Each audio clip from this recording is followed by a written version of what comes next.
Bonjour à tous et à toutes, bienvenue dans la Minute Zen Bien-être de la santé au naturel. Alors aujourd'hui, on va parler d'addiction. Voilà, je vais vous expliquer un petit peu comment ça fonctionne au niveau cérébral, physiologique, et puis je vais vous donner des petites astuces pour essayer de s'en sortir simplement. Voilà, c'est pas un accompagnement psychologique ou quoi que ce soit. Donc si jamais vous avez besoin d'un accompagnement autre, n'hésitez pas à faire appel à un professionnel. Là, c'est vraiment des petits outils que vous pouvez essayer par vous-même dans votre quotidien. Et puis, si ça marche, écoutez, tant mieux. Je serai la première contente pour vous. Et puis, si ça marche pas, c'est qu'il faut aller un petit peu plus loin, il faut creuser. Après, ça peut demander un petit peu d'énergie, de motivation. Donc, on n'en a peut-être pas forcément tout le temps. On n'a pas tout le temps envie non plus. Donc voilà, mais gardez ces petits outils peut-être dans le coin de votre tête. Alors, l'addiction, qu'est-ce que c'est exactement? On peut avoir plusieurs types d'addictions. Donc il y a l'addiction bien sûr à l'alcool, à la cigarette, au sucre, donc tout ce qui est chocolat, tout ce qui est bonbons. On peut avoir l'addiction au café, on peut avoir l'addiction au Coca-Cola, voilà. Et puis, il y a aussi toute l'addiction sexuelle, l'addiction à l'argent, euh, et l'addiction aussi qu'on ne parle pas trop et que pas beaucoup de personnes connaissent, ça va être l'addiction sociale. En fait, d'être toujours entouré des uns et des autres. S'il n'y a pas d'apport, en fait, il n'y a pas d'échange humain entre les uns et les autres. Mais c'est juste cette addiction, en fait, cette envie, c'est ce besoin d'être toujours entouré. Voilà, donc ça, c'est aussi une addiction. Alors, comment ça se passe? Alors, pour faire simple, je vais un petit peu regrouper toutes ces addictions de la même manière. On ne va pas aller dans les détails physiologiques, mais on va aller vraiment dans le principal pour comprendre l'idée en général. Donc, dans le cerveau, vous savez tous, on a des neurones. Voilà, donc là, il y a un neurone avec un autre neurone, et ça, c'est ce qu'on appelle une synapse. Donc, en fait, c'est le point de contact entre deux neurones. Et puis, vous avez tout ce qui est neurotransmetteurs. Donc, les neurotransmetteurs, va y avoir différents types. On ne va pas rentrer dans les détails non plus. Ils vont être émis par le premier neurone et puis ils vont avoir des récepteurs sur le deuxième neurone pour qu'il y ait, on va dire, ce qu'on appelle l'influx nerveux, donc une excitabilité du neurone pour avoir une réponse de l'autre côté et du coup faire tout un chemin. Donc dans l'addiction, ces chemins se font dans ce qu'on appelle le système de la récompense. Donc en fait, si vous voulez, le cerveau agit, si on revient chez l'animal, par survie. Donc le corps va se protéger automatiquement. Donc ce qu'il va faire, c'est qu'il va avoir un stimulus, ou des stimuli, différents stimuli environnementaux, et il va vouloir se protéger. Et ce qu'il essaye de faire, c'est de gagner en énergie. Donc pour lui, en fait, il est très flemmard. On est tous flemmards, c'est physiologique. Donc si jamais vous êtes flemmard, vous inquiétez pas, c'est normal. D'une certaine manière. Après, bien sûr, il y a une quantité qui fait que ça devient pathologique ou pas. Mais on est tous flemmards, c'est physiologique. Donc l'idée, en fait, si vous voulez, votre corps va chercher quelque chose pour se satisfaire le plus rapidement possible. Donc, par exemple, vous prenez un gâteau, voilà, ça vous satisfait, et du coup, il va se sentir satisfait. Sauf que le corps, il ne fait pas la différence entre ce que vous lui donnez, du moment qu'il se satisfait. Donc, ça va agir au niveau du cerveau, au niveau du circuit de la récompense, par les différents réseaux neuronaux. Donc du coup, si vous mangez un chocolat, si vous fumez ou si vous buvez de l'alcool, oui, j'ai pas cité ça aussi, si vous buvez de l'alcool, si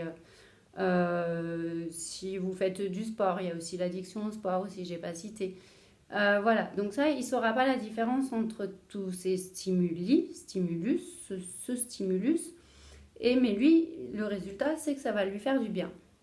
Donc, si vous voulez, dans une certaine mesure, L'exercice le plus simple à faire et ce que je donne en consultation, alors là c'est pas une consultation mais au moins ça vous donne un petit outil, c'est de mettre sur une feuille, vous posez et vous posez vraiment toutes les choses que vous aimez bien faire, mais vraiment les choses qui vous font vibrer, vraiment les choses que vous adorez faire. Donc vous les mettez sur une feuille, vous faites cette liste.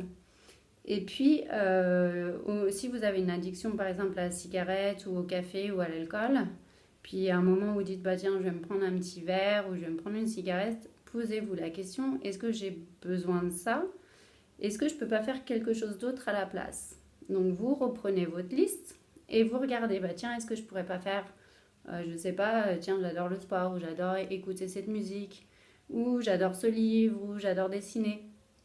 Ok, bah essayez de remplacer le stimulus qui était néfaste pour votre organisme et qui vous crée l'addiction par un autre stimulus qui lui n'est pas néfaste pour votre organisme, qui n'est pas néfaste pour votre santé ni physiologique ni émotionnelle et qui au contraire vous apporte une satisfaction saine. Voilà, donc ça c'est un petit outil que vous pouvez essayer de tester chez vous et puis de le faire régulièrement. Alors nous on dit en neurosciences qu'il faut 21 jours au corps physiologique et émotionnel pour avoir un nouvel automatisme. Donc c'est vraiment le corps, il apprend par répétition. Donc le plus dur ça va être le premier mois.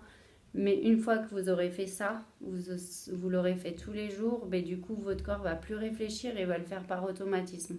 Donc les addictions s'attrapent entre guillemets comme ça en fait. C'est parce qu'on crée quelque chose par répétition.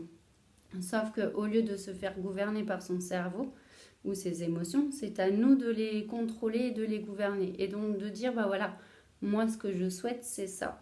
Donc si je souhaite faire ça, eh ben, je vais le mettre dans mon quotidien de manière répétée. Et comme vous allez le mettre de manière répétée, il va se faire de manière automatique sans avoir à y penser, sans avoir à fournir de l'énergie.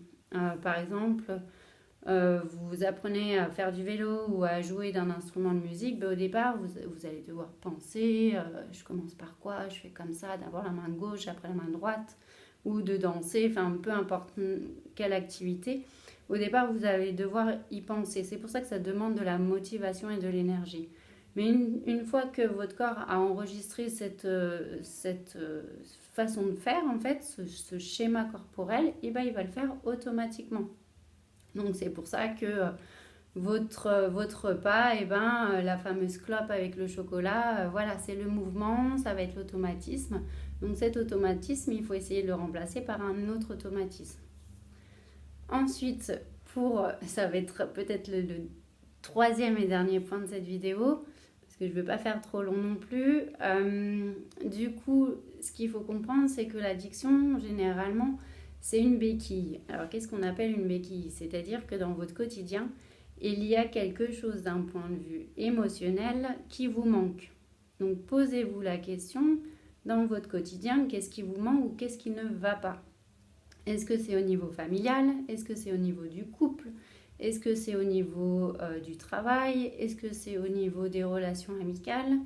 Est-ce que c'est soi avec soi-même aussi? Est-ce que, je ne sais pas, il y a quelque chose qui ne va pas avec soi-même, qu'on n'apprécie pas ou qu'on voudrait mieux ou que voilà. Voilà, faites le point sur tous ces sujets-là et essayez de voir qu'est-ce qui ne va pas. Donc dans les communications, dans les relations ou autres en fait. Et ça peut être aussi des activités que vous aimeriez faire et que vous ne faites jamais. Ou un travail que vous faites mais qui ne vous plaît pas, qui ne vous satisfait pas. Donc il faut vraiment trouver quelque chose dans votre quotidien qui vous satisfasse.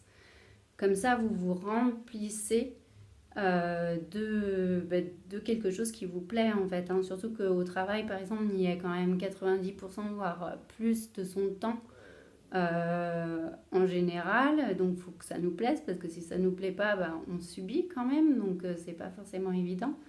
Donc si vous faites vraiment quelque chose qui vous plaît, qui vous satisfait, que sur tous ces plans-là que je vous ai évoqués, ça vous satisfait, il n'y a pas de raison normalement d'avoir de béquilles, donc de remplir quelque chose. Donc voilà, posez-vous la question de tout ça. Ça c'était vraiment pour aller plus loin, pour vous faire poser des questions, pour vous amener voilà, des petits outils, des petites choses, des petites idées, des connaissances simples. Et puis si vous êtes prêt, après c'est de faire le premier pas. Alors il n'est pas forcément évident à faire, mais une fois que vous savez que vous avez quelque chose de bon pour vous, de quelque chose qui est meilleur pour vous, pour votre santé émotionnelle et physiologique, ça vaut peut-être la peine. Voilà. Donc écoutez, essayez de contacter un thérapeute ou essayez par vous-même. Des fois, on peut y arriver aussi par soi-même. Ça peut suffire. Voilà. Et puis, si vous avez des questions ou des suggestions, écoutez, n'hésitez pas à me contacter. Vous pouvez retrouver donc cette vidéo sur ma chaîne YouTube ou sur mon site internet Claire Sennelonge, la santé au naturel, et je suis située à Lyon. Voilà, écoutez, j'espère que cette vidéo vous a appris quelque chose ou vous a aidé à minima. Voilà, à bientôt. Au revoir.